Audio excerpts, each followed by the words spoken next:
ॐ नमः श्रीयतिरायाय विवेकानन्दसूरये सच्चित्सुखस्वरूपाय स्वामिने तापहारिणे परतत्त्वेष्वदालीनो रामकृष्णसमाज्ञया यो धर्मस्थापनरतो वीरेशं तं नमाम्यहम्। স্বামীজির কর্মযোগ 7th চ্যাপ্টার দ্য ফ্রিডম মুক্তি, এই 7ম অধ্যায়। আমরা আগের ক্লাসে এটা একটা ক্লাস আমরা আলোচনা করেছি যে স্বামীজি আলোচনা করছেন যে নিয়মটা কি, সেটা আলোচনা করেছেন। বিধি বা নিয়ম, ল, আর ল অফ অ্যাসোসিয়েশন, ব্যাপ্তি, এই বিষয়ে গত ক্লাসে আলোচনা হয়েছে। তো বলছেন যে by law is meant this tendency of a series to repeat itself.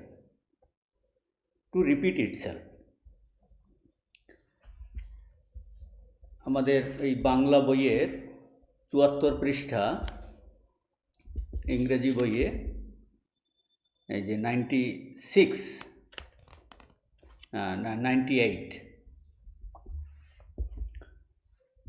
তো বলছেন ঘটনা শ্রেণীর পুনরাবর্তনের প্রবণতার নামই নিয়ম বা বিধি।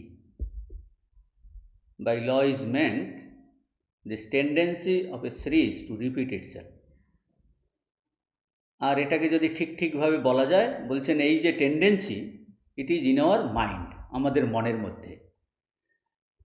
এই কথা স্বামীজি আলোচনা করেছেন যে বলছেন যেমন অন্তর্জগতে এই 74 পৃষ্ঠাতে মাঝ বরাবর আছে যে অন্তর্জগতে যেমন বহির্জগতেও তেমনি বিধান বা নিয়মের ধারণা একই প্রকার। একটি ঘটনার পর আরেকটি ঘটনা ঘটিবে এবং ঘটনা পরম্পরা বারবার ঘটতে থাকবে, আমরা এরূপ আশা করি। তখন স্বামীজি বলছেন তাহলে প্রকৃতপক্ষে কোনো নিয়ম প্রকৃতিতে নাই। কার্যত ইহা বলা ভুল যে মাধ্যাকর্ষণ পৃথিবীতে আছে, অথবা প্রকৃতির কোনো স্থলে বস্তুগতভাবে কোনো নিয়ম আছে। তাহলে নিয়মটা কি? বলছে যে প্রণালীতে, যে পদ্ধতিতে আমরা আমাদের মন কতগুলি ঘটনা পরম্পরা ধারণা করে, বোঝে, বলছেন সেই প্রণালী নিয়ম। আর এই নিয়ম কোথায়? বলছে আমাদের মনে অবস্থিত। কতগুলি ঘটনা একটির পর একটি বা একসঙ্গে সংগঠিত হইলে আমাদের মনে দৃঢ় ধারণা হয়, আমরা কনফার্ম হই কি ভবিষ্যতে নিয়মিতভাবে পুনঃ এইরূপ ঘটবে। ঘটনা পরম্পরা কিভাবে সংগঠিত হচ্ছে আমাদের মন এইভাবে তা ধরতে পারে, ইহাকে বলা হয় নিয়ম। এই কথা স্বামীজি বলেছেন যে এই মনের মধ্যেই, বলছেন এইটা বাইরেই কিছু নেই। আমরা যেভাবে জিনিস দেখি সেটাকে অ্যানালাইসিস করি এই মনের মধ্যেটাই। যেমন আমরা উদাহরণ দিলে বোঝা যাচ্ছে, আমরা ভাবি, যেমন মনেই ভাবে যে লাল জবা গাছে লাল ফুল সবসময় হবে, অথবা এই যে বজ্রপাত পড়ে, বজ্রপাত সবচেয়ে এই উঁচু বাড়িতে বা উঁচু দণ্ডেতে পড়বে, এরকম আমরা ভেবে নিই। যে অনেকবার দেখেছি এবং পরে ভেবে নিয়েছি যে এইরকমই পড়বে। আবার একজনে ভালো ব্যবহার করছে, সে 10 বার ভালো ব্যবহার করে আমরা এক্সপেক্ট করি সে সমস্ত জীবনে এরকম ভালো ব্যবহার করবে, কিন্তু সেটা নাও হতে পারে। কখনো সে হয়তো কোনো কন্ডিশনে খারাপ ব্যবহার করলো। তাহলে কি এটা? বলছে it is expectation in mind. বলছে আমাদের মনে এরকম দৃঢ় ধারণা হয়, আমরা এইরকম ভাবি যে নিয়মিত পুনঃ এইভাবে ঘটবে। এই ঘটনাগুলো পরপর কিভাবে সংগঠিত হচ্ছে, এই আমাদের মন এইভাবে এটা ধরতে পারে। এটাকে বলছেন স্বামীজি নিয়ম। আরও বলা যেতে পারে যে কখনো কখনো এইরকম বিদেশ থেকে ভারতবর্ষে এসে সে কিছুদিন ভারতে থেকে বিভিন্ন জায়গায় ভ্রমণ করে পুস্তক লিখেছে। তখন আগে আগে স্বামীজি তার লেকচারে বলেছেন বলছেন যে হিন্দুরা কন্যা সন্তানকে কুমিরে দেয়, বলে তারা বিধবাদের পুড়িয়ে মারে। কখনো কখনো সেই যে সতীদাহ প্রথা দুই একটা ঘটনা ঘটেছে, কিন্তু তারা বলছে যে তারা বিধবাদের পুড়িয়ে মারে। ওই একটা দুটো দেখেই সেটাকে সে নিয়ম করে দিয়েছে। কিন্তু একজন যিনি খুব চিন্তাশীল ব্যক্তি, ক্রিটিক্যাল ব্যক্তি, বলছে এভাবে সে এই ব্যাপ্তি করবে না। স্বামীজি এই ব্যাপ্তির প্রসঙ্গ এনেছেন, ল অফ অ্যাসোসিয়েশন। সে কিন্তু অনেক চিন্তা ভাবনা করে দেখে সে তারপরে এই ব্যাপ্তি করবে। কিন্তু ঘটনাটা কি হলো, বলছে এই যে ল অফ অ্যাসোসিয়েশন, ব্যাপ্তি, বলছে এটা কোথায়? বলছে এটা আমাদের মনে। স্বামীজি সেটাও বলেছেন যে আমাদের মাধ্যাকর্ষণ নিয়ম আপেলের মধ্যে নয়, এটা মনে। এইভাবে আমরা জিনিসকে বুঝতে পারি। একটা আপেল পড়েছে, আর একটা আপেল পড়েছে, এরকম কন্টিনিউয়াস হচ্ছে। বলছে এইরকম জিনিসগুলো সে নিউটন অ্যানালিসিস করলেন। বলছেন তারপর সেই নিয়মটা কোথায়? সে মনের মধ্যে এটাকে ভাবলো যে আনলেস এই আমাদের the mind makes association, we cannot understand anything in the world. বলছে মন যদি এইরকম এই পরম্পরা এইভাবে যুক্ত না করে, তাহলে আমরা কোনো জিনিসেই কিন্তু বুঝতে পারি না। এটাই বলছেন স্বামীজি। ঘটনা পরম্পরা কিভাবে সংগঠিত হচ্ছে আমাদের মন এইভাবে ধরতে পারে, এটাকে বলা হয় নিয়ম। সুতরাং কনক্লুশন কি হলো? ঠিক ঠিক বলতে গেলে যে এই নিয়ম মনেতেই অবস্থিত, নিয়মটা এই মনের মধ্যেই আছে। এরপরে আমরা পরের প্যারাগ্রাফে যাচ্ছি, পেজ নাম্বার 98, সেকেন্ড প্যারাগ্রাফ, আর বাংলা বইয়ের 75 পৃষ্ঠার প্রথম অনুচ্ছেদ। এখন স্বামীজি বলছেন, the next question for consideration is what we mean by law being universal. Our universe is that portion of existence which is characterized by what the Sanskrit psychologists call Desh, Kala, Nimitta, or what is known to European psychology as space, time and causation. এখন স্বামীজি এই নিয়ম সর্বব্যাপক নিয়ে আলোচনা করছেন। বলছেন নিয়ম সর্বব্যাপক বলতে আমরা কি বুঝি? নিয়ম, তাহলে বলছেন যে নিয়ম সর্বব্যাপক বলতে আমরা কি বুঝি? আমাদের এই জগৎ যেটা আমরা দেখছি সেটা হলো কি অনন্ত সত্ত্বার যেটুকু অংশ, যাকে আমরা এই আমাদের দেশের মনোবিজ্ঞানীরা কি বলেন, দেশ কাল নিমিত্ত বলেন, এবং ইউরোপীয় মনোবিজ্ঞানে স্থান কাল কারণ, টাইম স্পেস কজেশন বলে পরিচিত। এটা বলছেন যে এই নিয়ম সর্বব্যাপক ব্যাপারটা আলোচনা করছেন। বলছেন যে এই নিয়ম সর্বব্যাপক বলতে আমরা কি বুঝি? এই ল ইজ ইউনিভার্সাল, কিন্তু ইউনিভার্সাল মানে তাহলে কিন্তু ইউনিভার্সটা কি, জগৎটা কি? ইউনিভার্সাল কথাই যখন আসছে, নিয়ম সর্বব্যাপক, তাহলে সর্বব্যাপক মানে ইউনিভার্সাল মানে ইউনিভার্সের সর্বত্র এটা প্রযোজ্য। তাহলে ইউনিভার্সটা কি, জগৎটা কি, এইটা কিন্তু আমাদের বুঝতে হবে। নিয়ম সর্বব্যাপক মানে সমস্ত জগতে সে ব্যাপ্ত। তাহলে জগৎটা কি? সর্বব্যাপক বুঝতে হলে আমাদের কিন্তু এই জগৎকে, ইউনিভার্সকে বুঝতে হবে। আবার যদি ইউনিভার্সকে আমরা বুঝতে চাই, জগৎকে বুঝতে গেলে আমরা জগৎকে যার দ্বারা বুঝবো বা জানবো তাকে কিন্তু বুঝতে হবে, অর্থাৎ মনটাকেও বুঝতে হবে। এখন প্রথমে জগৎটা কি সেটা বোঝার চেষ্টা। স্বামীজি বলছেন, কি বলছেন? জগৎ হলো অনন্ত সত্তার সেইটুকু অংশ যা কিনা দেশ কাল নিমিত্তরূপ ছাঁচে ঢালা।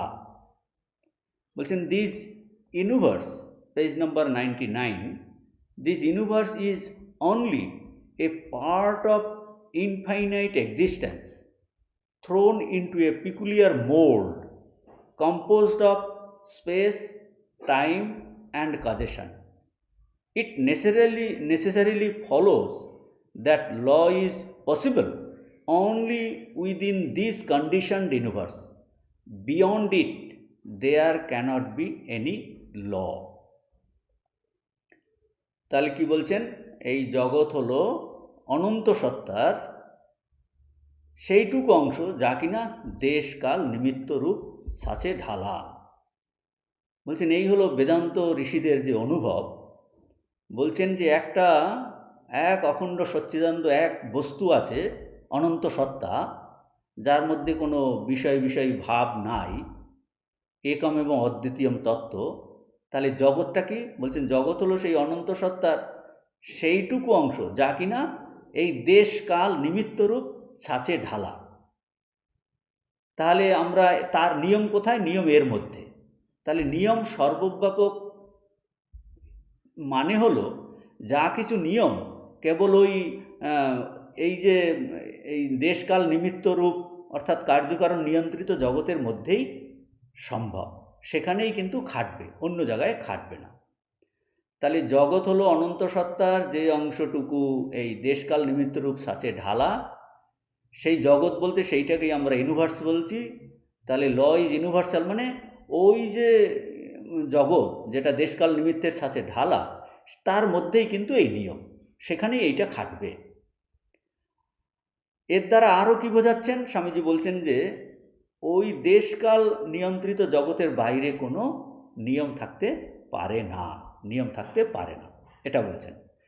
নিয়ম থাকতে পারে না, যে আসলে এখন এই যে জগৎটা আমরা দেখছি, তাহলে এইটার কথা স্বামীজি এখন বলতে যাচ্ছেন যে জগৎ হলো সেই অনন্ত সত্তার যে অংশটুকু দেশকাল নিমিত্তরূপ ছাঁচের মধ্যে পড়েছে, নিয়ম সেকালে অ্যাপ্লিকেবল, তার বাইরে নিয়ম নেই। এখন এই যে জগৎকে আমরা দেখছি বা জানছি বা জানার চেষ্টা করছি, বোঝার চেষ্টা করছি, কি দিয়ে আমরা বুঝি বা জানি? এক কথায় এর উত্তর হলো মন দ্বারা। এখন মনকে বোঝার চেষ্টা, তার বিশ্লেষণ স্বামীজি বলছেন, when we speak of universe, we only mean that portion of existence which is limited by our mind, the universe of senses which we can see, feel, touch, hear, think of, imagine. These alone is under law, and beyond it, existence cannot be subject to law, because causation does not extend beyond the world of our minds.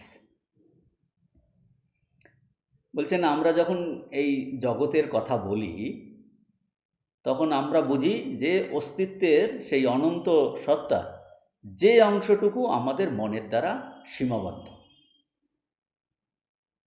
জগৎ মানেই হলো সেই অনন্ত সত্তার যে অংশটুকু আমার মনের দ্বারা সীমাবদ্ধ।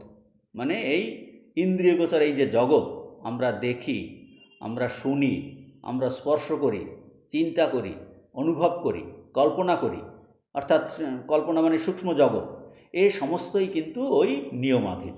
কিন্তু এর বাইরের সত্তা নিয়মের অধীন নয়। নিয়মের অধীন কেন নয়? যেহেতু এই কার্যকারণ ভাব আমাদের মনোজগতের বাইরে আর যেতে পারে না। অর্থাৎ মোট কথা স্বামীজি বলছেন এখানে, আমরা যে জগৎ বলি তার অনুভব আমাদের মনের দ্বারা হচ্ছে। আর মনের দ্বারা মানে এই মন এই ইন্দ্রিয়ের দ্বারা সমস্ত ডাটা সংগ্রহ করছে, মূলত এই মনের দ্বারাই হচ্ছে। অর্থাৎ আমরা যে মুহূর্তে কোনো কিছু আমরা বুঝতে যাই, আমরা আমাদের মনকেই যেন প্রজেক্ট করি, আমরা মনটাকে যেন বার করছি। যেমন আপনি এখন শুনছেন মানে কর্ণ দিয়ে শুনছেন, কিন্তু ওই মনকেই প্রজেক্ট করে, ওই মনের দ্বারাই, মন না থাকলে কিন্তু শোনা হচ্ছে না। যে আমরা যখন কোনো কিছু বুঝতে চাই, তো বলছে আমরা এই মনকেই প্রজেক্ট করি, মনরূপ এই জালটা বিস্তার করি। যেমন মাছ ধরার জন্য যেমন জাল দেওয়া হয়, জাল দেই, সেই জাল ফেলা হলে তার মধ্যে কিছু মাছ আটকা পড়ে, সেই রকম মানে এর দ্বারা বোঝা যাচ্ছে যে মনের জালের মধ্যে যা ধরা পড়বে, যেভাবে যেভাবে মন আমাদের কাছে রিপ্রেজেন্ট করে, তুলে ধরে, আমরা সেভাবে জানি। কেউ যখন এখন শুনছেন, ওই আমরা মনকেই প্রজেক্ট করছি। তো মন যেভাবে আমার এই কথাগুলো আমার কাছে রিপ্রেজেন্ট করবে, আমি সেইভাবে কিন্তু বুঝছি। আমার আগের সংস্কার, আগের ভাবধারা, স্বামীজি কী বলতে চাইছেন, সেইগুলো মনের মধ্যে হয়তো কিছু আছে, সেই অনুযায়ী আমি এইগুলোকে বোঝার চেষ্টা করছি। বলছি আমরা সেভাবে বুঝছি। এই জগৎ সম্পর্কেও সেই রকম। এই মন রূপ নেটওয়ার্কের মধ্যে আমরা যেন প্রজেক্ট করি, সে যে ডাটা আনে আমাদের কাছে রিপ্রেজেন্ট করে, জগৎটা আমাদের কাছে সেই রকম মনে হয়। আর অ্যাকচুয়ালি এইরকম প্রশ্ন আসছে যে সত্যি সত্যি আমরা এই জগৎ সম্বন্ধে আমরা কিছু জানতে পারি কি না। এ নিয়ে অনেক আলোচনা হয়েছে দর্শনে।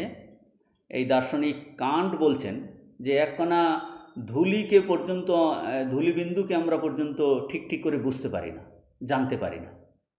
মানে প্রকৃত সত্তা কী আছে সেটা তো দূরের কথা। মানে উনি বলছেন থিং ইন ইটসেলফ, সেটাকে বলছেন প্রকৃত সত্তা। বলছে থিং ইন ইটসেলফ কী আছে সেটা তো দূরের কথা, এক কণা ধূলিবিন্দুকে পর্যন্ত আমরা ঠিক ঠিক জানতে পারি না। মানে আমাদের ল্যাঙ্গুয়েজে বলতে গেলে বলতে হবে যে আমরা ভগবান তো দূরের কথা, যে কোনো একটা জিনিসকেই ঠিক ঠিকভাবে জানতে পারি না। কারণ যে কোনো জিনিস জানতে গেলেই আমরা মনরূপ এই এই জালের দ্বারাই তাকে জানি। আর মন হলো সীমিত, মন কার্যকারণ ভাবের বাইরে যেতে পারে না। ও একটা অংশের মধ্যেই জানে জিনিসগুলোকে, ও যেভাবে রিপ্রেজেন্ট করবে সেইভাবেই কিন্তু আমরা জানি। তবে এখানে একটা ইম্পর্টেন্ট নোট মানে যদিও এই রকম দার্শনিক বলেছেন, কিন্তু এর অর্থ এই নয় যে প্রকৃত সত্তা বা ভগবান তাকে কিন্তু জানা যাবে না বা অনুভব করা যাবে না। বেদান্ত ঋষিরা এই মনের বাইরে গিয়ে সেই যে একম এবং অদ্বিতীয় বা ব্রহ্মসত্তার অনুভব করে। ঠাকুর যেমন বলছেন স্বামীজিকে যে হ্যাঁ, এই মনের গোচর নয়, কিন্তু শুদ্ধ মনের গোচর। অর্থাৎ কি না, এই স্বামীজি পরে আলটিমেটলি বলবেন যে ফ্রিডম আইডিয়াটা এই মনের দেশকাল নিমিত্তের বাইরে। যা হোক, সেই প্রসঙ্গ এখানে নয়, আমরা আগের প্রসঙ্গে ফিরে আসি। আমরা আগের যে প্রসঙ্গ চলছিল যে আমাদের বর্তমান অবস্থাতে আমাদের যত অনুভব হচ্ছে তা মনের মাধ্যমে হচ্ছে। বলা যায় এই মনরূপ একটা পর্দা, তাতে এই পর্দাতে আমরা যা এসে পড়ে এই জগতের ছবি আমরা সেইভাবেই দেখি। মনকে এখন অনেকভাবেই বোঝা যেতে পারে। সাধারণত এই মনের মধ্যেই আমাদের যে বলে মন হলো, মনে এই বিষয় বিষয় ভাব করেছে, সাবজেক্ট অবজেক্ট, এই যে ভাব, আমি আছি, আমি হলাম সাবজেক্ট, বিষয়। আর এই জগতে অনেকগুলো বস্তু আছে, সামনে দেখছি কম্পিউটার আছে, মাইক আছে, এই সাউন্ড বক্স আছে, টেবিল আছে, লাইট আছে, মানে আমি হলাম বিষয়, এইগুলো হলো বিষয়। বলছেন মন হলো কি, এই বিষয় বিষয় ভাবের ভাণ্ডার। প্রকৃত সত্তাতে বলছে এই বিষয় বিষয় ভাব নেই, এই মনের মধ্যস্থতায় কিন্তু এই বিষয় বিষয় ভাব আছে। বেদান্ত ঋষিরা বলছেন যে এক বস্তুই আছে, কিন্তু এই মনের মধ্যস্থতা এখানে এই বিভাগ হয়ে গেছে, সাবজেক্ট অবজেক্ট স্প্লিট, এই বিষয় বিষয় ভাগ এসেছে। রিয়েলিটি, প্রকৃত সত্তা হলো এক, but as soon as we perceives through mind we feel that there is a subject trying to know the object, আর অবজেক্টস আর মেনি। মানে প্রকৃত সত্তা একটা আছে, কিন্তু যখনই আমরা কোনো জিনিস জানতে যাচ্ছি তখনই আমাদের মনে হয় যে আমি হলাম বিষয়ী, সে একটা বিষয়কে জানতে যাচ্ছে। এ হলো একটা হলো মন, মন হলো বিষয় বিষয় ভাবের ভাণ্ডার। মানে এই বিষয় বিষয় ভাগটা করেছে ওই যে এক প্রকৃত সত্তাতে। আর একটা কি বলে, মন হলো কি এই দেশ কাল নিমিত্ত। দেশ মানে স্পেস, কাল মানে টাইম, আর নিমিত্ত হলো কার্যকারণ ভাব। ইউরোপিয়ানরা বলে টাইম স্পেস কাজেশন, আমাদের ঋষিরা বলছেন দেশকাল নিমিত্ত। তো মনের মধ্যেই কি দেশকাল নিমিত্ত? বলে হ্যাঁ, এই মনের মধ্যেই দেশকাল নিমিত্ত। বলছেন দেশটা কি?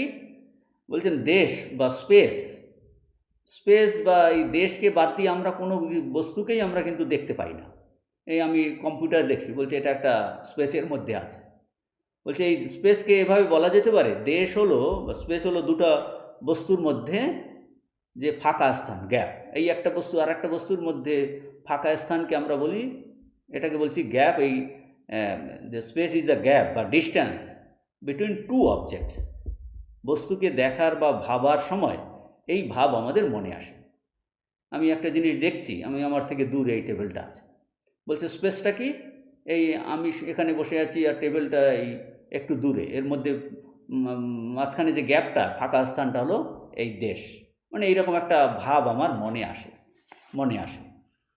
তেমনি কাল, টাইমটা কি, যে আমাদের এই চিন্তার পরিমাপক যন্ত্র জানো। কাল বা সময়ের ধারণা ছাড়া আমরা কোনো ঘটনা ঘটছে বা আমরা কোনো কিছু বুঝতে পারি না। মানে টাইমকে বলা হয় time is the gap between two incident. একটা ঘটনা আর একটা ঘটনা ঘটছে, তার মধ্যে যে গ্যাপ, এটাকে বলছে time. Time is merely the measures of our thought. স্বামী ইন্সপায়ার্ড টক্সে এরকম বলেছেন যে টাইমটা কি, বলছি it is merely the measures of our thought. আরও কি, কালের ধারণা এই গতির সঙ্গে যুক্ত। গতি নেই এইরকম অবস্থা যদি ভাবা যায়, বলছেন তাহলে কিন্তু সময়ের আইডিয়া কিন্তু চলে যাবে। সেই জন্য বলছেন মন একমাত্র খুব যদি শান্ত হয়ে যায়, একদম কনসেন্ট্রেট হয়ে যায়, বলছে তখন আর সময়ের আইডিয়া থাকে না। কাজেই এই কালের ধারণার সঙ্গে কালের ধারণা এই গতির সঙ্গে যুক্ত আছে। আমরা এই দুটো প্রাকৃতিক ঘটনার মধ্যে এই সময়ের ব্যবধান কি, তা নির্ভর করে আবার দ্রষ্টার উপর। বলছে দ্রষ্টা কি পরিপ্রেক্ষিতে, দ্রষ্টা কোন পরিপ্রেক্ষিত থেকে এই ঘটনা দুটো দেখছে তার উপর নির্ভর করে দুটো প্রাকৃতিক ঘটনার যে সময়ের ব্যবধান। যেমন একটা উদাহরণ আমরা জানি, এই যে পুরাণের গল্প আছে, শ্রীকৃষ্ণ নারদকে মায়া কি সেটা বোঝাবেন। তো নারদ গেছে, বলছে আমার জল তেষ্টা পেয়েছে, তুমি আমার জন্য এক গ্লাস জল নিয়ে এসো। নারদ জল আনতে গিয়ে তারপর তো সেই যেখানে জল আনতে গেছে সেই পরিবারের সঙ্গে সেখানে তার বিয়ে হলো, সন্তানাদি হলো, 12 বছর হয়ে গেছে। কিন্তু হঠাৎ করে শুনতে পাচ্ছে, শ্রীকৃষ্ণ বলছে, নারদ তুমি কোথায় গেলে, আধ ঘন্টা হয়ে গেল জল নিয়ে এলে না। ইতিমধ্যে মানে নারদের জীবন থেকে 12 বছর হয়ে গেছে, কিন্তু ভগবান বলছে এই তোমার তো আধ ঘন্টা হলো, তুমি জল নিয়ে এলে না কেন। কাজেই এটা এটার দ্বারা বোঝাচ্ছে যে দুটো প্রাকৃতিক ঘটনার মধ্যে সময়ের ব্যবধান নির্ভর করে দ্রষ্টা কোন পরিপ্রেক্ষিত থেকে ঘটনা দুটোকে দেখছে, দৃষ্টিভঙ্গি আলাদা। তো এই বিভিন্নভাবে এই কালের ধারণাটা আমরা বুঝতে পারি। আর একটা কি ফ্যাক্টর, দেশ কাল নিমিত্ত। তৃতীয় ফ্যাক্টর হলো মনের মধ্যে যেটা আছে, বলছে নিমিত্ত, মানে কার্যকারণ ভাব। কার্যকারণ ভাব ছাড়া আমরা চিন্তা করতে পারি না। মানে কোনো কিছুর পরিবর্তন হওয়া মানেই হলো কার্যকারণ ভাব। যে এই যে একের পর এক আমরা মনে করছি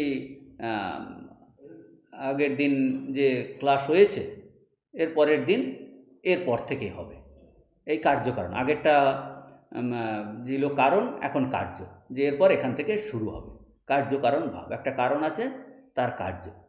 বলছেন এছাড়া আমরা চিন্তাই করতে পারি না। বলছে এইগুলো সব এই কোথায় আছে, মনের মধ্যে।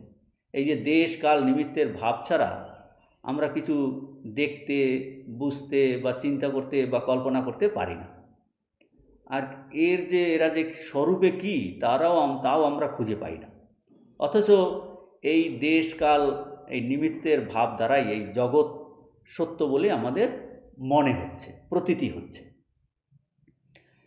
আমাদের এই মনের দ্বারা যে উপলব্ধ জগতে, মনের দ্বারা সীমাবদ্ধ জগতেই এই কার্যকারণ যত নিয়ম, এই কার্যকারণ ভাব আমাদের মনোজগতের বাইরে যেতে পারে না। সেই জন্য বলছেন মনোজগতের বাইরে, সেই জন্য বেদান্ত ঋষিরা বলছেন যে তুমি যদি মনকে সম্পূর্ণ বাসনাশূন্য করতে পারো, শান্ত করতে পারো, মনের সমস্ত বৃত্তিকে স্থির করে দিতে পারো বাসনাশূন্য করে, বলছে আরও স্থির করো, আরও কনসেন্ট্রেট করো, আরও শুদ্ধ করো। বলছে সব ধরনের চিন্তার সে গতি যখন বন্ধ হয়ে গেল, এই কঠোপনিষদে আছে, যদা পঞ্চাবতিষ্ঠান্তে জ্ঞানানি মনসা সহ বুদ্ধিশ্চন বিশেষতি তামাহু পরমাম গতিম। বলছে যদা পঞ্চাবতিষ্ঠান্তে, বলছে পাঁচটা জ্ঞান ইন্দ্রিয় তার কাজ করছে না, বুদ্ধি তার বিজনেস করছে না, মন তার বিজনেস করছে না, মানে সংকল্প বিকল্প করছে না, বুদ্ধি নিশ্চয় করছে না। বলছেন তখন কি বলছেন, মানে আমার মধ্যে কিন্তু আর কোনো, আমি কিন্তু এই মনের বাইরে চলে যাব। যখন স্থির হয়ে গেল, দেশকাল নিমিত্তের আমরা বাইরে চলে যাই, টাইমের ভাব চলে যায়, মানে আমার মধ্যে তখন আর কোনো এই বিষয়ী ভাব থাকে না, দেশকালের ভাব চলে যায়, আমরা মনের বাইরে চলে গিয়ে এই অনন্ত সত্তাকে অনুভব করি, মানে অর্থাৎ আমরা কিন্তু সমস্ত নিয়মের বাইরে চলে যাই। কিন্তু এই যতক্ষণ মন এই ততক্ষণ কিন্তু এই দেশকাল নিমিত্তের মধ্যে আছি আমরা, দেশকাল নিমিত্তের মধ্যে, আর সেখানে এই সমস্ত নিয়ম, কিন্তু এর বাইরে কিন্তু আর নিয়ম নাই, বাইরে নিয়ম নাই। তো স্বামীজি বলছেন যে anything beyond the range of our mind, anything beyond, page number 99, এখানটায় বলছেন যে এই মাঝ বরাবর আছে, anything beyond the range of our mind and our senses is not bound by the law of causation. এই যে মনটা যখন শুদ্ধ পবিত্র হয়ে যায়, তখন আমরা এই মনের বাইরে চলে যাই, তখন আর সেখানে ল আর কজেশন থাকে না। So as there is no mental association of things in the region beyond the senses and no causation without association of ideas. যে আমাদের ইন্দ্রিয় মনের অতীত কোনো বস্তুই এই কার্যকারণ নিয়ম দ্বারা বদ্ধ নয়। কারণ কি? কারণ হলো এই ইন্দ্রিয়াতীত রাজ্যে বিভিন্ন বস্তুর মধ্যে যে ওই ভাবানুষঙ্গ সম্বন্ধ, ল অফ অ্যাসোসিয়েশন, বলছে সেটা নেই, এবং এই ভাব সম্বন্ধ ব্যতীত, এই অ্যাসোসিয়েশন বলছে ভাব সম্বন্ধ ব্যতীত কার্যকরণ সম্বন্ধ থাকতে পারে না। অর্থাৎ কি বোঝা গেল? মনের অতীত প্রদেশে নো ভাবানুষঙ্গ সম্বন্ধ, আর ভাব সম্বন্ধ না থাকলে কার্যকারণ সম্বন্ধ নাই, কার্যকারণ সম্বন্ধ নাই। এই কথা স্বামীজি বলছেন যে যত কিছু নিয়ম কানুন, ল অফ অ্যাসোসিয়েশন, সব এই আমাদের এই মনে, আর মনের দ্বারা যে জগৎ দেখছি, এই জগতের মধ্যে এইগুলো আছে। এখন স্বামীজি আর একটা নিউ আইডিয়া নিয়ে আসছেন, এরপরে এই নাম রূপের কথা বলবেন। It is only when being within quote আছে, বিইং মানে সত্তা, প্রকৃত সত্তা। It is only when being or existence gets moulded into name and form that it obeys the law of causation and is said to be under law, because all law has its essence in causation. বলছেন নাম রূপের ছাঁচের মধ্যে পড়লেই চরম সত্তা বা চৈতন্য কার্যকারণ নিয়ম মেনে চলে, এবং তখনই বলা হয় ইহা নিয়মের অধীন, যেহেতু কার্যকারণ সম্বন্ধই সকল নিয়মের মূল। তো স্বামীজি এখানে একটা এই নূতন জিনিস, এই নামরূপের প্রসঙ্গ নিয়ে আসছেন। প্রসঙ্গ হচ্ছেন যে এই মনকে বুঝতে গেলে, যেমন আমরা আগে বললাম, দেশকাল নিমিত্ত হলো এক ধরনের একটা বিশ্লেষণ, মনের মধ্যে এটা আছে। বিষয় ভাব হলো এক ধরনের বিশ্লেষণ, যে মনই এই বিষয় ভাব এনেছে। আর দেশকাল নিমিত্ত হলো আর একটা। এখন আরও গভীরে যদি বিশ্লেষণ করা যায়, বলছেন না, এই নাম রূপ, বলছেন ওই যে নাম রূপ ছাঁচের মধ্যে পড়লে বলছে চরম সত্তা কার্যকারণ নিয়ম মেনে চলে। যে নামটা কি? নাম হলো এই বাকের অবলম্বন। আমরা বলছি টেবল, চেয়ার, আকাশ, বাতাস, সব এই বাকের দ্বারা। বলছে বাচারম্বনম বিকারো নাম দেহম, যে বলছে নাম কি? এই বাকের অবলম্বন। আর রূপ বলছেন আমি একটা ঘট হলো একটা নাম, তার একটা পার্টিকুলার রূপ আছে। এই মোবাইল একটা নাম, তার একটা পার্টিকুলার রূপ আছে।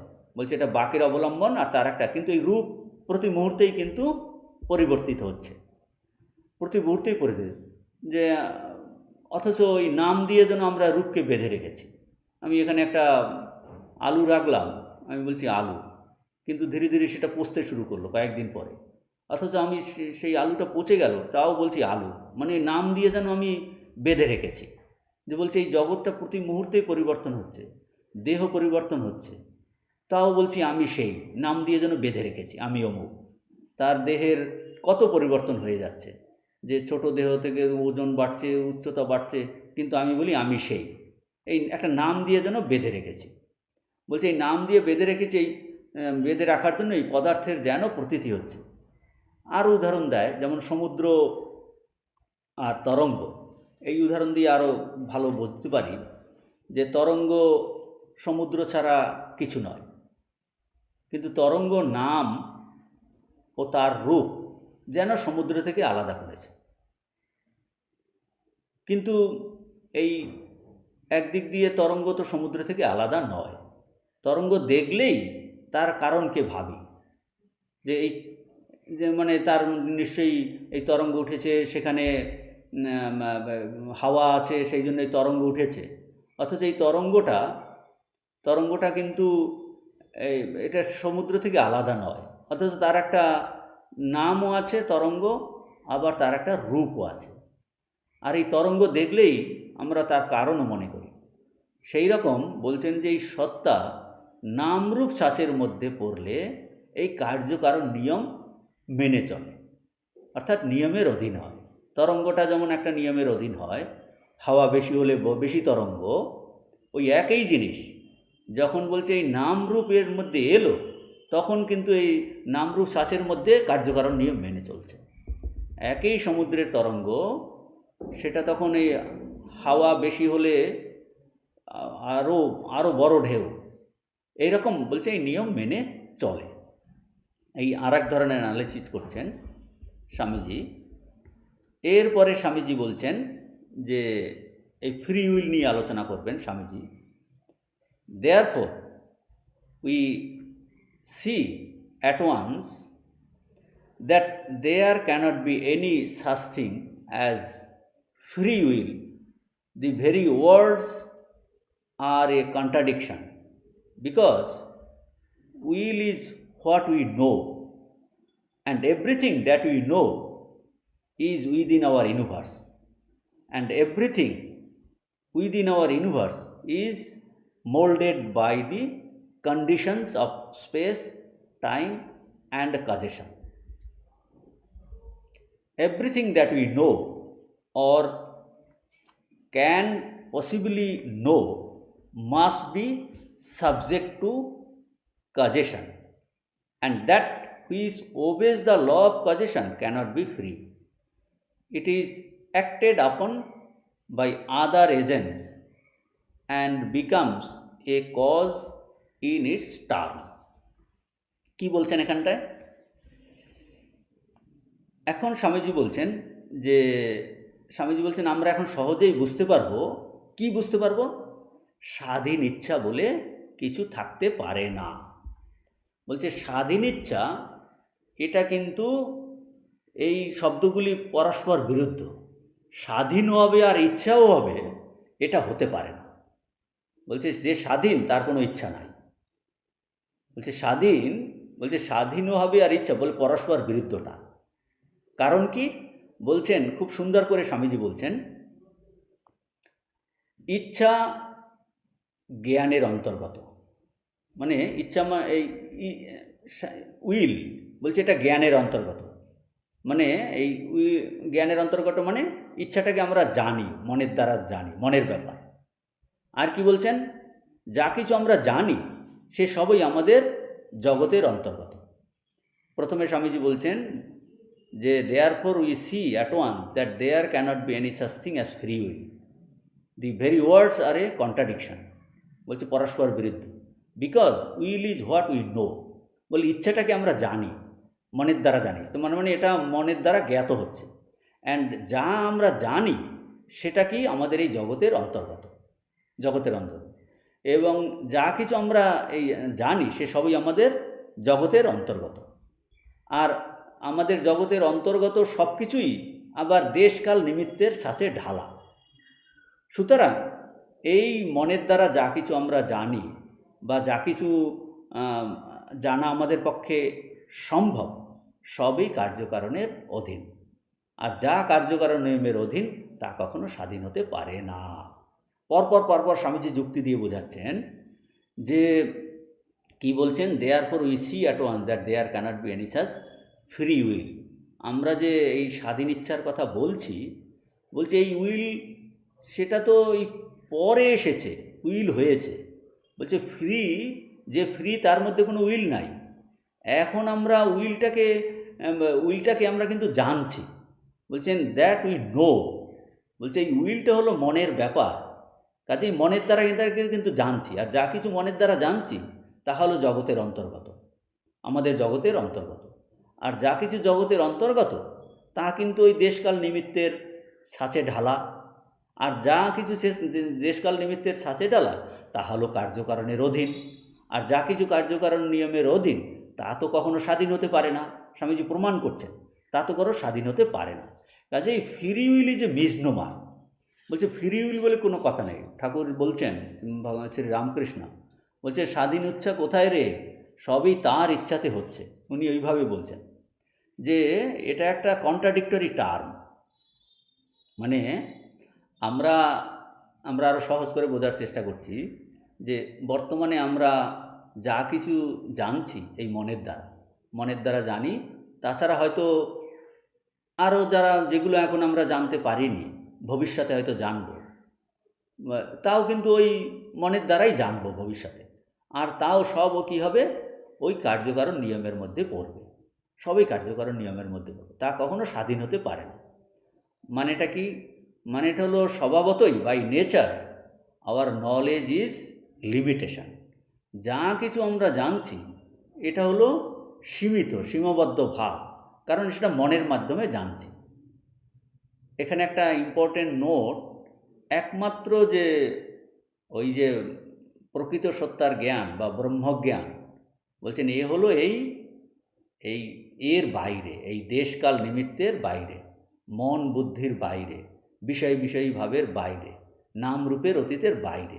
কাজেই সেটা কিন্তু এর বাইরে। কিন্তু এই জগতের মধ্যে আমরা যা কিছু জানছি বা ভবিষ্যতে আমরা জানতে পারবো, এখন অজ্ঞাত আছে, সবই এই মনরূপ যন্ত্রের দ্বারা আমরা জানছি। জ্ঞেয় বস্তু হচ্ছে জ্ঞান, জ্ঞেয়তা ভাব এখানে আছে। বলছেন এ সবেই এই মনের দ্বারাই কিন্তু আমরা জানছি। মনের দ্বারা জানা মানেই এই দেশকাল নিমিত্তের মধ্যে, দেশকাল নিমিত্তের মধ্যে মানে এটা কার্যকারণ। আর যা কিছু কার্যকারণের মধ্যে তা কিন্তু কখনো ফ্রি হতে পারে না। কাজেই ফ্রি উইল কিন্তু হতে পারে না। যদি আমরা ভাবি আমরা ফ্রি, বলছি ওটা মোটেও ফ্রি নয়। এই স্বামীজি এই নূতন একটা সুন্দর ভাব বলছেন বেদান্তের। বলছে যতক্ষণ পর্যন্ত আমরা এই দেশকাল নিমিত্তের মধ্যে, মনের সীমার মধ্যে, ততক্ষণ আমরা মুক্ত নই, ফ্রি নই। তাহলে এই ভাবটা আসছে কেন? অন্যান্য জায়গায় স্বামীজি আলোচনা করেছেন। বলছে স্বরূপত আমাদের যে সে প্রকৃত সত্তাটা হলো মুক্ত, তার জন্য একটা গ্লিমস পাচ্ছি। ওর এই কিছুটা আলো যেন ঠিকরে বেরোচ্ছে আমাদের শরীর মন দিয়ে, বারবার আমাদের মনে করিয়ে দিচ্ছে উই ফ্রি। বর্তমান অবস্থাতে এটি যে স্টেট অফ কন্ট্রাডিকশন, একদিকে আমরা দেখতে পাচ্ছি আমরা দাসের মতো, অন্যদিকে আমরা মনে করছি আমরা ফ্রি। বলছে এই একটা কন্ট্রাডিকশন আমাদের চলছে, যে আমাদের ইচ্ছা আমরা মনে করছি আমি যা ইচ্ছা তাই করতে পারি, এইরকম একটা মুক্ত ভাব, গিয়ে দেখতে পাচ্ছি যে আমরা করতে পারছি না, আমরা বন্ধনের মধ্যে। তো বলছেন যা কিছু এই মনের দ্বারা জানছি তাই জগতের মধ্যে, জগৎ হলো দেশকাল নিমিত্তের দ্বারা, আর দেশকাল নিমিত্ত সেখানে কার্যকারণ নিয়ম। কাজেই এই ইচ্ছা কখনো মুক্ত নয়, ফ্রি নয়। আর এখানে কি হচ্ছে, এই জগতে আমরা যা কিছু জানি মনের দ্বারা বা অন্যান্য বস্তু, এই একটার উপর আর একটা ক্রিয়া করে, ইহাও আবার অপরের উপর পরস্পরের ক্রিয়া করে, এই রকম কিন্তু চলছে। এই অ্যাকশান রিয়াকশান কিন্তু এখানে পরস্পর চলছে। এরপরে স্বামীজি বলছেন, but that which has become converted into the will, মানে উইলটা কী করে এলো সেইটা এখন স্বামীজি বোঝাচ্ছেন। But that which has become converted into will which was not the will before, বলছে ওই প্রকৃত সত্তাতে সেখানে it was not will before, but which when it fell into this mold of space-time causation became converted into the human will is free, and when this will gets out of this mold of space-time and causation, it will be free again. From freedom it comes and becomes molded into this bondage, and it gets out and goes back to freedom again. তো স্বামীজি ওইটাকেই ব্যাখ্যা করছেন যে কি বলছেন, যে প্রকৃত সত্তা, যে এক্সিস্ট্যান্স, বলছে যে এই একম এবং অদ্বিতীয় যে তত্ত্ব, সেটা কিন্তু সদা মুক্ত স্বভাব। সেখানে একটু কোনো নিয়ম নাই, দেশকাল নিমিত্তের ভাব সেখানে নাই, কার্যকারণ ভাব সেখানে নাই, বিষয় বিষয়ী ভাব সেখানে নাই। বলছেন এইটা যখন এই দেশকাল নিমিত্তের ছাঁচে পড়ে, বা এই দেশকাল নিমিত্তের ছাঁচে পড়ার জন্য মানুষের ইচ্ছারূপে পরিণত হয়েছে। পূর্বে কোনো ইচ্ছা ছিল না, সেখানে কোনো ইচ্ছা নাই। আর যখন এই ইচ্ছা এই কার্যকারণরূপ চক্র থেকে আমরা যখন এখন ইচ্ছা করছি, বলছে এখন কার্যকারণ চক্রের মধ্যে যেটা হিউম্যান উইল হিসাবে প্রকাশ পাচ্ছে, এই দেশকাল নিমিত্তের ছাঁচে পড়ে বলছেন সেটা এখন আমাদের এই মানব ইচ্ছারূপে আমরা দেখতে পাচ্ছি। পূর্বে যে ইচ্ছা ছিল না, এখন এই ইচ্ছা যখন এই কার্যকারণ চক্রের মধ্য দিয়ে বের হয়ে যাবে, তখন আবার এই স্বাধীন মুক্ত। বলছে স্বাধীনতা বা মুক্তি থেকেই উহা আসে, এই বন্ধনের ছাঁচে সেটা পরে আবার বের হয়ে আবার মুক্ত হলো। এইটা এইভাবে স্বামীজি ব্যাখ্যা করছেন যে যেটা সে সবসময় কিন্তু মুক্ত। কোনটা? ওই that which has become converted in the will which was not will before. বলছে এই টাইম স্পেস মোল্ডের মধ্য থেকে এটা কনভার্টেড ইন্টু হিউম্যান উইল, এই মানব ইচ্ছারূপে। সে সবসময়তেই মুক্ত, কিন্তু এই টাইম স্পেস কজেশনের মধ্যে পড়ে এই মানব ইচ্ছারূপে যেন আমাদের কাছে প্রতীয়মান হচ্ছে। সেটা যখন এই আমাদের ইচ্ছা থেকে আমরা এই this mould of time space causation থেকে বেরিয়ে যাবে, বলছে it will be free again. তো এইটাকে স্বামীজি এইভাবে বোঝাচ্ছেন যে from freedom it becomes moulded into this bondage. এখন আমরা যেন এই বদ্ধ অবস্থাতে আছি, and it gets out and goes back into freedom. বলছেন আমরা এই মুক্ত স্বরূপেই এখন এই দেশকাল নিমিত্ত এই শরীরের মধ্যে যেন আমরা এই এখন বদ্ধ হয়ে পড়েছি, সেই অনন্ত সত্তাই যেন বদ্ধ হয়ে আমি বন্ধনে ভাবছি। বলছে যখন এই আমরা দেহ মন এই বাসনার থেকে বাইরে চলে যাব, বলছে it will be freedom again.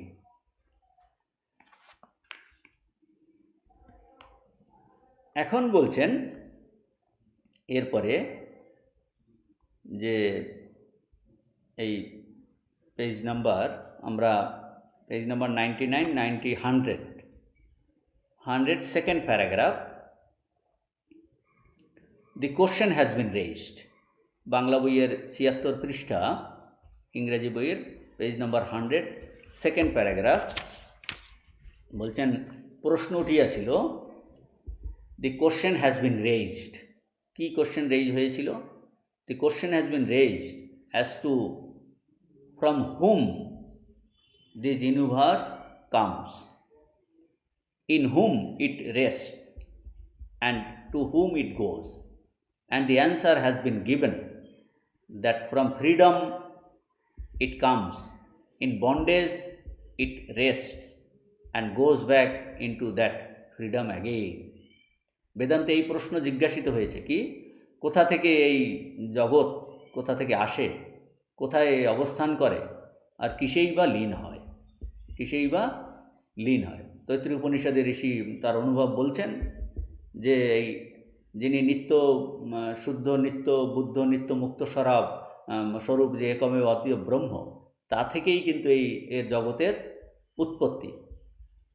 বা এই প্রকাশ, ম্যানিফেস্টেশন, প্রকটীকরণ। আর আমরা আপাতভাবে দেখছি যে এটার এই বন্ধনে ইহার স্থিতি এবং অবশেষে ওই মুক্ত স্বরূপেই তার প্রত্যাবর্তন।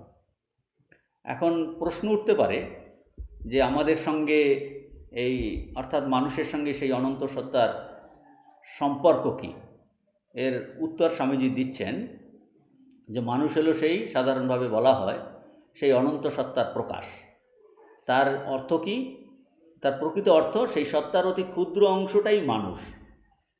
মানে এই দেহ মন যা আমরা দেখছি এগুলি এই সমগ্রের অংশ মাত্র। বলছে এই অনন্ত পুরুষের একটি বিন্দু মাত্র, মানে এক একটি সামান্য প্রকাশ। মানে কি, যে আমরা আমাদের যা বর্তমান অনুভব, এই জগৎ শরীর, বলছে সেই অনন্ত সত্তার কতগুলো যেন অস্পষ্ট রিডিং, ফাইনাল রিডিং নয়। যে আমাদের যে এই শরীর মন চিন্তা এইগুলোই তো আমাদের বর্তমান অনুভব। আর এই জগৎ, বলছে সেই অনন্ত সত্তার যেন এই একটা অস্পষ্ট রিডিং। সেইটাকে স্বামীজি বলছেন যে সেই সত্তার অতি ক্ষুদ্র অংশ মানুষ। এই দেহ মন আমরা যা দেখছি এগুলি সমগ্রের একটা অংশ মাত্র, একটা ডিম রিফ্লেকশন, একটা error reading, final correct reading নয়। ইভেন বলছেন স্বামীজি এমনকি this whole universe is only one speck of the infinite being, and all our laws, our bondages, our joys, our sorrows, our happiness, and our expectations are only within this small universe. All our progress and progression and digression are within its small compass. বলছেন এমনকি এই সমুদায় যে বিশ্ব ব্রহ্মাণ্ড, সেই অসীম সত্তার একটা কণা মাত্র, অস্পষ্ট প্রকাশ, খুবই সামান্য। এটা বলছে টিপ অফ দ্য আইসবার্গ। যে এই আমাদের পুরুষ সূক্তে আছে, পাদস্য বিশ্বভূতানি ত্রিপাদস্য অমৃতম দিবি। বলছে এই জীবজগৎ সেই পুরুষের সেই যে অনন্ত সত্তা এক্সিস্ট্যান্স, বলছে তার এক পাদ মাত্র। বলছে এটা খুবই সামান্য, বলছেন এক পাদ মাত্র, বাকি অংশ তার অমৃতম দিবি, অমৃতলোকে আছে। মানে এর দ্বারা সে কখনো সীমায়িত হয়নি, এটা খুব তার সামান্য প্রকাশ। আর আমাদের যে সকল যে আমাদের যে নিয়ম বন্ধন, আনন্দ বিষাদ, আমাদের সুখ ও দুঃখ আশা, এসবই এই ক্ষুদ্র জগতের মধ্যে। আমাদের উন্নতি অবনতি সবই এই ক্ষুদ্র জগতের মধ্যে সীমাবদ্ধ। বলছেন সবই এই ক্ষুদ্র জগতের মধ্যে সীমাবদ্ধ। আমাদের যত অহংকার, এই যত হম্বিতম্বি, যত রিসার্চ, যত বৈজ্ঞানিক যত আবিষ্কার, বলছে এই এক কণা সদৃশ জগৎকে নিয়ে। যে আমরা মনে করছি এর বাইরে কিছু নেই, এটাই সব, এবং সবটাই আমরা জেনে ফেলেছি। শ্রী রামকৃষ্ণদেব উদাহরণ দিয়েছেন যে ওই পিঁপড়ে এক কণা সেই চিনি খেয়ে একটা চিনির পাহাড়, বলছে সে ভেবেছে পরে এসে পুরো চিনির পাহাড়টাকে তার এই গর্তের মধ্যে নিয়ে যাবে। বলছে আমাদের সব ওই হম্বিতম্বি ওই এক কণাকে নিয়ে, বাকি বিশাল যে চিনির পাহাড় সেটা আমরা কিছুই জানি না। আমাদের সব যে আশা আকাঙ্ক্ষা উন্নতি সব কিছু এই এক কণার মধ্যেই সীমাবদ্ধ, এক কণা। তো স্বামীজি বলছেন এই যে এইরকম জগতের অবস্থা, সেটা নিয়েই আমাদের এই জগৎ, সেটা নিয়ে আমরা যা কিছু ভাবছি এটাই সব। So you see how childish it is to expect a continuation of this universe, the creation of continuation of this universe, the creation of our minds, and to expect to go to heaven, which after all must mean only a repetition of this world that we know.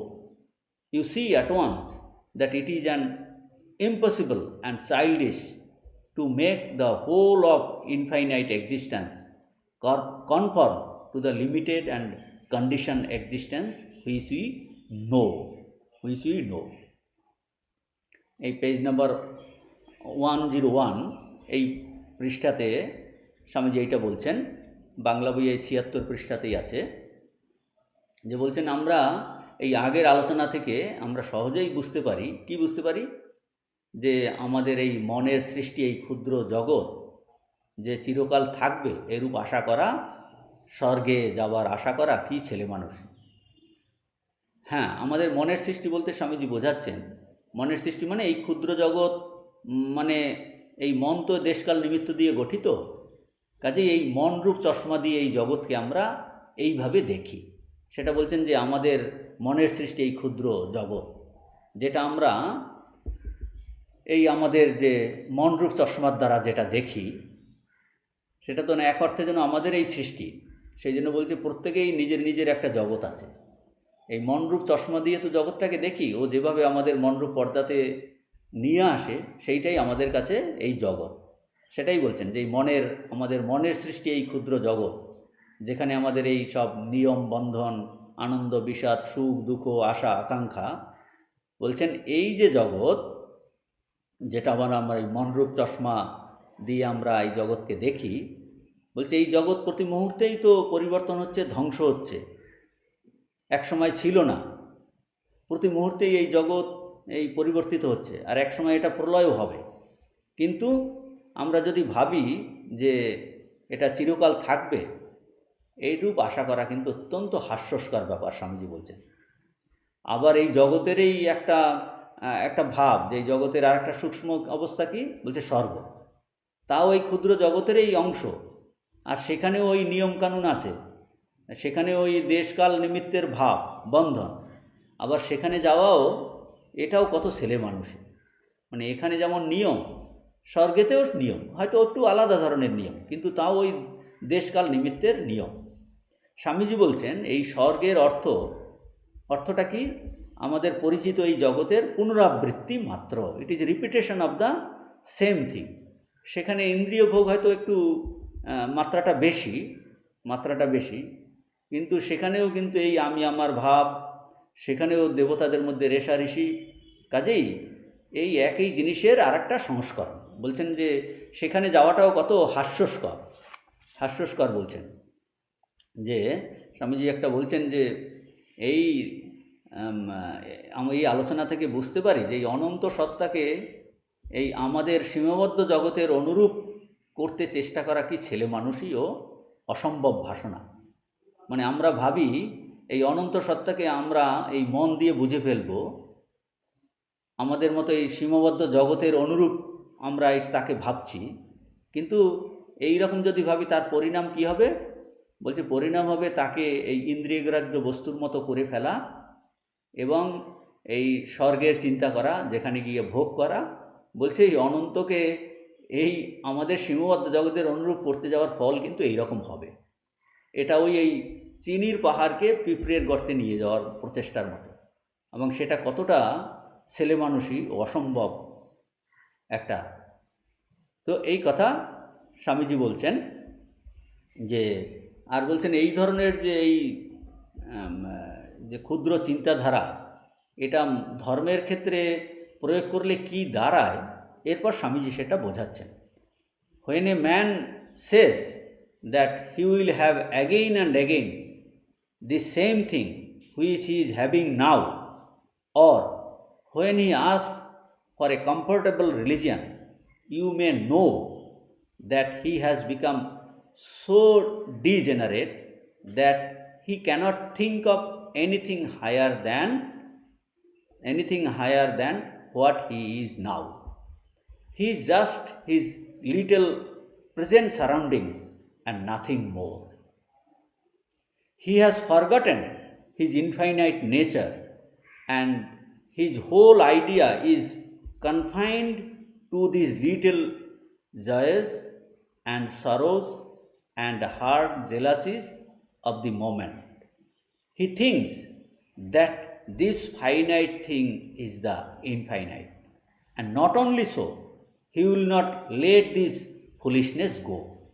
তো স্বামীজি খুব সুন্দর করে বলছেন যে এই যে সীমিত চিন্তাধারা, সমস্ত অনন্ত সত্তাকে সীমাবদ্ধ জগতের অনুরূপ করতে যাওয়া, বলছেন মানুষ যখন বলে যে এইভাবে সে চিরদিন থাকবে, মানে এই ক্ষুদ্র ইন্দ্রিয় জগৎ, এই যে মাঠ পাডল, এই যে গোষ্পদ সমান একটা সামান্য একটা কণার জগৎ, এর ভোগ করাই একমাত্র জিনিস, এর বাইরে কিছু নেই, মানে এই ভাবকেই স্বামীজি অন্য ভাষায় বলছেন, যখন মানুষ এই আরামের ধর্ম, কমফোর্টেবল রিলিজিয়ান চায়, তখন স্বামীজি বলছেন তখন বুঝতে হবে যে তার অবস্থা এত অবনত হয়েছে যে সে বর্তমান অবস্থা অপেক্ষা উন্নততর কিছুই ধারণা করতে পারে না।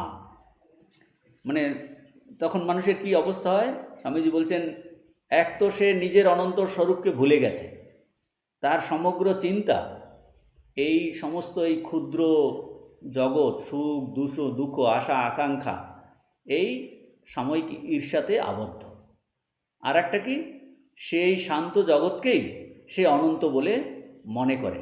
শুধু তাই নয়, সেই মূর্খতা কোনো মতে ছাড়তে চায় না। অর্থাৎ কি না, স্বামীজি বলতে চাইছেন যে মানুষ নিজের এই আসক্তির জন্য, নিজের মনের আসক্তির জন্য, যে আরামের ধর্ম বলছেন না, তার যে আসক্তি আছে সেইটাকে সে পূরণ করতে চায় ধর্মের নামে। মানুষ নিজের আসক্তির জন্য সে বর্তমান অবস্থাকে আঁকড়ে থাকে, সে নিজের মধ্যে পরিবর্তন আনতে চায় না। যদিও সে বলে যে আমি আনন্দে থাকতে চাই, কিন্তু ঠিক আনন্দে থাকতে হলে তো অনেক কিছু ত্যাগ করতে হবে, সে ত্যাগ স্বীকার করতে চায় না। বলছে সে আসক্তির জন্য সমস্ত এই জড়জগৎকে ধরে রাখতে চাইছে, ইন্দ্রিয়ভোগকে আঁকড়ে থাকতে চাইছে, নিজের মধ্যে সে পরিবর্তন চায় না। সে যেন কীরকম, সে সে আনন্দ চায়, সে ঘুমোতে চাইছে কিন্তু ঘুমোতে পারছে না। কেন? বলছে এই শুকনো মাছের যে আশ্রুব্রি, সেটা না হলে তার ঘুম হয় না। যে বলছেন এত ভালো ফুলের গন্ধ, যে সেই বেয়ানের গল্প ঠাকুরের, বেয়ান যে রাত হয়ে গেছে বলে শুটকি মাছ বিক্রি করে, বাজার থেকে ফেরায় রাত হয়ে গেছে বান্ধবীর বাড়িতে, সে হলো তার ফুলের বাগান। তো রাতে ঘুমোচ্ছে, কিন্তু এপাশ ওপাশ করছে, কিছুতেই ঘুম হচ্ছে না। তো বান্ধবী বলছে কেন ঘুমোচ্ছে না? বলছে তুমি আমার ওই আশুবরির ইটা দাও তো, ঝুড়িটা, সেখানে একটু জল দিয়ে যখন এই পচা মাছের গন্ধ এলো তখন সে ঘুমোচ্ছে ফোঁস করে। তো বলছেন যে এই জগতে মানুষ তার নিজের আসক্তির জন্যই এই ক্ষুদ্র জগৎটাকেই সে ভাবছে অনন্ত, এর বাইরায় যে আরও কিছু অনন্ত আছে এটা সে ভুলে গেছে, এত সে নিচেতে গেছে। স্বামীজি বলছে সে এতই দৃষ্টিহীন হয় যে ক্ষুদ্র এই পরিবর্তনশীল এই যে শান্ত জগৎকে অনন্ত ভাবে। মানে কেউ যদি সে ভুল ধরিয়ে দেয় যে এটা কিছুই নয়, এর বাইরে অনেক কিছু আছে, বলছে সে কিছুতেই নেবে না। সে মূর্খভাব, তার মূর্খতা এত, সে সেটাতে থেকে বেরিয়ে আসতে চাইছে না। যেমন স্বামীজির গল্প আছে, ফ্রগ ইন দ্য ওয়েল। ওই যে একটা কুয়োর মধ্যে ব্যাঙ আছে, সেখানে যে ছোট ছোট কীটাণু সেইটা খায়, কিন্তু যখন সাগর থেকে আর একটা ব্যাঙ এলো সেখানে পড়লো, তাদের মধ্যে কথোপকথন হচ্ছে। বলছে তুমি কোথা থেকে এসছো? বলছে আমি সাগর থেকে। বলছে সে কি আমার এই কুয়োর মতো এত বড়? তো এই সাগরের ব্যাঙ হাসছে, বলছে তার সঙ্গে তুলনা, এর তুলনা, এটা তো কিছু না, বিশাল। বলছে তুমি মিথ্যা বলছো। তো সেই রকম এই যে এই জগৎকেই পুরোটা ভাবা, এটা হলো এত দৃষ্টিহীন। মানে আমরা নিজেদের মধ্যে পরিবর্তন আনতে চাইছি না, যে এই ইন্দ্রিয়গ্রাহ্য জগৎটাই সব, এই আমাদের দেশকাল নিমিত্তের কার্যকরণ নিমিত্তের যে জগৎ, এটাই সব ভেবে মানুষ এটাকেই সমস্তটা ভাবে। এটাকে বলছে comfortable religion, frog in the ওয়েলের মতো। এর কারণ কি? স্বামীজি বলছেন মানুষ নিজের অনন্ত স্বরূপকে ভুলে যাওয়ার জন্য এত সব গণ্ডগোল। সে নিজেকে যে এত নিচু করেছে যে নিজেকে ভাবছে সে ভেড়া হয়ে গেছে, আসলে ভেড়া হয়নি, তার স্বরূপকে ভুলে গেছে, অনন্ত স্বরূপ। সে আসলে রীতিমতো লায়ন। সে ঘাস, কিন্তু ওই ভেড়ার দলে পড়ে ঘাস খেতে খেতে সে গর্জন করতে ভুলে গেছে, কাঁচা মাংস খেতে ভুলে গেছে। তো বলছেন সে মানুষ এই অনন্ত স্বরূপকে ভুলে যাওয়ার জন্য যত সব গণ্ডগোল হয়েছে, এত দৃষ্টিহীন হয়েছে, নিজেকে পরিবর্তন করতে চায় না, ইন্দ্রিয়গ্রাহ্য জগৎ ছাড়া আর কিছু নেই। এটাকেই বলছেন এই যে কমফোর্টেবল রিলিজিয়ান, এই ধর্ম মানে এই জগতের মধ্যেই, বলছে না। স্বামীজি বলছেন এর বাইরেই যে আছে সেটা আমরা জানি না, এই দেশকাল নিমিত্তের মধ্যেই আছে। কেন এটা হয়েছে? বলছেন এটা হওয়ার কারণ হলো তৃষ্ণা, বাসনা। এটাই স্বামীজি এই লাস্টে এই প্যারাগ্রাফে 101 শেষের দিকে এটা বলেছেন। He clings on desperately unto তৃষ্ণা, the thirst after life, what the Buddhist call তানহা অ্যান্ড তৃষা। There may be millions of kinds of happiness and beings and laws and progress and causation, all acting outside the little universe that we know. And after all, the whole of this comprises but one section of our infinite nature. বলছেন এই রকম যে মানুষ যখন নিজের স্বরূপকে ভুলে যায়, যে কমফোর্টেবল রিলিজিয়ান চায়, আরামের ধর্ম, সে প্রাণপণে এই তৃষ্ণাকে আঁকড়ে ধরে, জীবন বাসনাকে আঁকড়াইয়া থাকে। বৌদ্ধেরা একে বলছে তানহা বা তিসা বলে। আমাদের এই জ্ঞাত এই যে ক্ষুদ্র জগতের বাইরে যে অসংখ্য প্রকার সুখ দুঃখ, অসংখ্য প্রাণী, অসংখ্য বিধি, অসংখ্য প্রকার উন্নতি, অসংখ্য প্রকার কার্যকারণ সম্বন্ধ থাকিতে পারে, কিন্তু এসবই আমাদের অনন্ত প্রকৃতির এক অংশ মাত্র। আমাদের এই যে জ্ঞাত ক্ষুদ্র জগতের, বলছে এ হলো অনন্ত প্রকৃতির এক ক্ষুদ্র অংশ মাত্র। মানে এই স্বর্গেতেও অন্য টাইপের যে নিয়মকানুন এইসব আছে, বলছে তাও ক্ষুদ্র, অনন্ত প্রকৃতির এক ক্ষুদ্র অংশ। আজকে এই পর্যন্ত, আমরা পরের ক্লাসে নেক্সট প্যারাগ্রাফ। ওম শান্তি শান্তি শান্তি, হরি ওম তৎসৎ। শ্রীরামকৃষ্ণার্পণমস্তু।